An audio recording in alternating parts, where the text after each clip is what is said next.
Muta's on the way. I'm so proud of myself whenever I call something this. Cannons are on the way. One inside the, two inside the main, one inside the natural. Muta's on the way. So I think he either saw it, might have seen that just by the eggs with his Corsair. So he probably knows it's coming. He has another Corsair out in the air, but we're just going to see whether Jaedong managed to do this enough. He does have those Courage, so he's going to be able to at least follow that Corsair and doing some defense. There's no cannon up yet. Oh, probes at the natural. Goodbye, probe. Goodbye, another probe. Goodbye, another probe. Call the freaking mortuary. This is going to be bad. One Dragoon to defend. Cannon finally morphs in, but already so many probes. Let's see, 2 kills on 1 Mutas. The rest probably have 2 to 3 each. Has more cannons inside of his main, so at least he's going to have an easier time to defend that, but Corsair's not going to be able to run in very close to those Mutas. That's because of those Scourge. Jaedong just going to move back now. He doesn't really need to do much. Zealot's going to move out. Going to wait for speed. There's 5 Zealots ready with speed, and weapons 1 should hit in as well. But the upper left hand already decent SimCity. You got those 2 hatcheries that kind of make a small little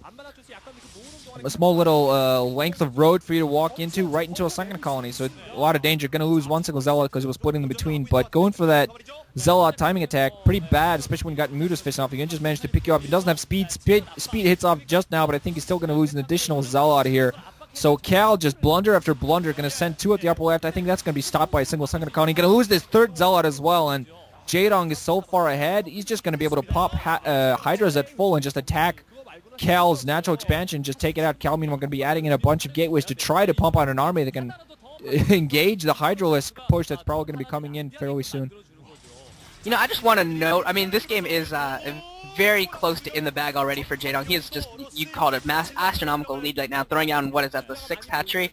I just want to note how smart Jaedong was with this play. He did not produce 9 Mutalisks or 12 Mutalisks. He did not continuously pump them.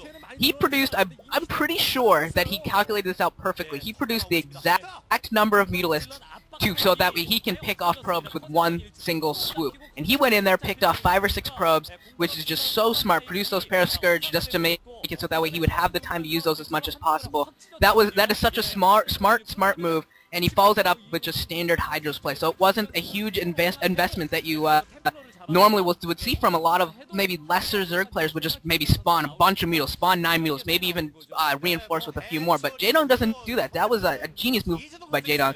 Is we got a couple DTs out now for Cal, just trying to, what do Protoss players do when they're struggling or they're scared or in a bad spot? We spam K. So that's what Cal's decided to do here. Going to try and sneak a couple DTs around, and if he can sneak one in, maybe he can work his way back into this. I don't see it. But, you know, I mean, at this point, he's got to hope for what he can do, and maybe try and just hold off the Hydros long enough for him to get some more storms out. Yeah, the only thing I think he has, there's an opening, I think, at the 9. I think there's no Overlord sitting above that, but the Hydra's coming out, and there are Overlords all over the place. So, and I'm not even sure if Cal's going to move towards there. The Lurker is now out in play alongside those Hydras, so Jaedong definitely has everything ready. He still has those Mutas flying around, so if anything manages to catch those DTs off guard, DT going to go for this natural expo. He's going to get picked off momentarily. Didn't even get a single shot off.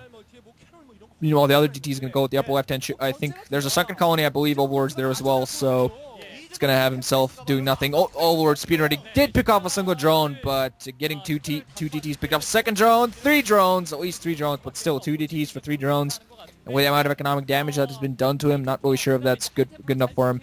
Subnet score is spinning, probably for range, actually, for those goons. He has a decent number of goons out in the field, probably going to want those so he can kind of engage everything. Goons, overall, pretty good force against Zergs, as long as they don't have a massive Zerglings out in the field. Actually, Lurker moving towards his 3rd mineral only that was actually thinking of picking up. There are all of his forces, meanwhile, going to come down. There are even more Lurkers coming to reinforce. Storm's going to come off, hit 1 single Lurker, nothing else.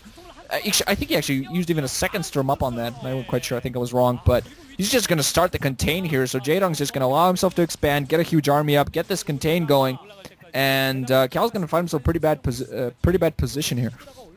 Yeah, I am astonished that he actually went here for this 3rd base already. He does not have nearly the forces to really defend this. We got Lurkers there, we got some Hydros on the way, and the thing is that now that he's taking that 3rd base, Jaedong's already at a military advantage. He can sit here, deny the 3rd base, or he can go and take a 5th base himself because Cal doesn't have the forces to respond right now. And a failed storm there, not able to really pick anything off, getting a Lurker there with the 2nd storm. Nice storm there we go, that's a nice storm. And but see, just not enough, and now Zergling's coming here, picking off that Nexus, so maybe forced to cancel if Cal was on game. But yeah, this is just awful for him. No Zealots to block for those Zerglings. Zerglings are a beautiful counter to Protoss Dragoons, and those Dragoons just getting manhandled. They're forced to pull back. And now Cal has he's lost pretty much everything in this game. He's lost initiative, he's lost map control, he's lost base count, army count, tech. I don't know what advantage Cal can even really hope for right now. He's got Storms and he's got a lot of Dragoons, but a lot of Zerglings. And he's losing Corsairs. And he's losing Corsairs. Man, something's wrong today for Cal. You know, that Zealot micro or Zealot decision was a bad decision. Cheating on that cannon, you know, just a lot of errors here, a little sloppiness here and there, and Jaedong's making him pay pretty hardcore for this. Yeah, losing another Corsair there, and I think this in part is nerves. I honestly think he needs to play a little bit just playing is risky to beat Jaedong. That is smart in that, because if he can play standard, you might still lose against Jaedong because of his awesome play. Jaedong going to go for a push here, pushing a little bit more forward, forcing some Archons. They're probably going to go down. Just Dragoons and no Storms to help. No Zealots whatsoever. A few Zealots finally running down to act as blockers, but a lot of Workers in play. They can just slowly inch towards the ramp and continue. Meanwhile, he's getting a huge force of Zerglings up. I'm actually wondering when he's getting a hive up. One Observer was getting picked off there in the air as well. Cal finally decided to push out a little bit, trying to pick off those freaking Lurkers so he can at least take down this contain. But a bunch of Zerglings are going to come in, start swarming down this ramp. Another Observer goes down, so the Lurkers might start unburdening, coming in close as well. All these are going to be pushed back, and look at this magic, massive swarm.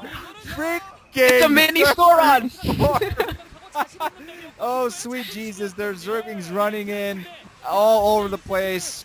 Cal is pushed back all the way to his natural expansion, and I'm not really sure. GG, there we go. No chance for Cal there whatsoever. And looking at Jaedong, his eyes, his death eyes, he's like, you dare oppose me? Oh, God. I was just watching the mini-map. That was like one of those little, like, if you've ever seen July Zerg versus the Rock, and he'd watch the mini-map and you just see, like, a flood of units streaming towards the Rock's base. Jaedong just had like a mini version of that for like 10 seconds where you just saw Zergling stream from like 18 million different hatcheries and all make this one long line right into Cal's base. It was pretty awesome.